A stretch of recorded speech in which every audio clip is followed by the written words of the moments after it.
আসসালামু আলাইকুম। আজকে সকালবেলা ঘুম থেকে উঠে আমরা বাড়ির উদ্দেশ্যে রওনা দিয়ে দিলাম। তো খালামণি আমার আম্মুর জন্য কিছু শাকসবজি পেরে নিয়ে আসছে। এখানে পুঁই শাক, চাল কুমড়ো, কাঁকরোল, তারপর কিছু তালের বড়া বানিয়ে নিল। তালের বড়াটা খেতে খেতে আমি সব কাপড় চোপড় গুছিয়ে রেডি করে নিলাম। খালামণি বলতেছে যে গাছে 2টা জাম্বুরা আছে, একটা নিয়ে নাও।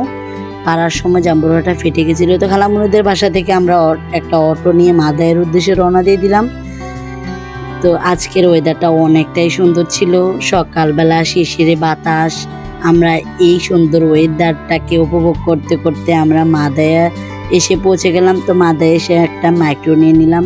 আজকে 2-3 দিন যাবত অনেক বৃষ্টি ছিল, আজকে অনেক রোদ উঠছে। আমাদের মনে তো আনন্দের শেষ নাই, কারণ এতদিন বৃষ্টি দেখতে দেখতে আমরা বোরিং হয়ে গেলাম। তো আজকে রোদটা দেখে অনেক ভালো লাগছে। ভাবছিলাম বৃষ্টি দিয়ে হয়তো ভিজে বাসায় আসবো, না আমরা আজকে রোদে দিয়ে আসলাম। তো মাদায়া থেকে ইলেটগঞ্জ এসে মাইক্রো থেকে নেমে একটা অটো নিয়ে নিলাম আমাদের বাড়ির উদ্দেশ্যে।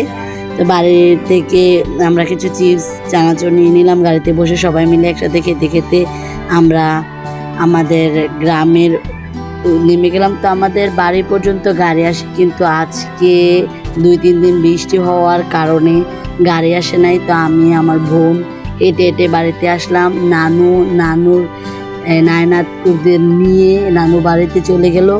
আমরা আমাদের বাড়িতে চলে আসলাম। বাড়িতে এসে যে কি আনন্দ লাগছে, যে অনেক দিন পরে নিজের বাড়িতে আসলাম, আনন্দের কোনো শেষ নাই।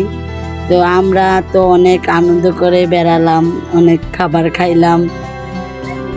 আসসালামু আলাইকুম।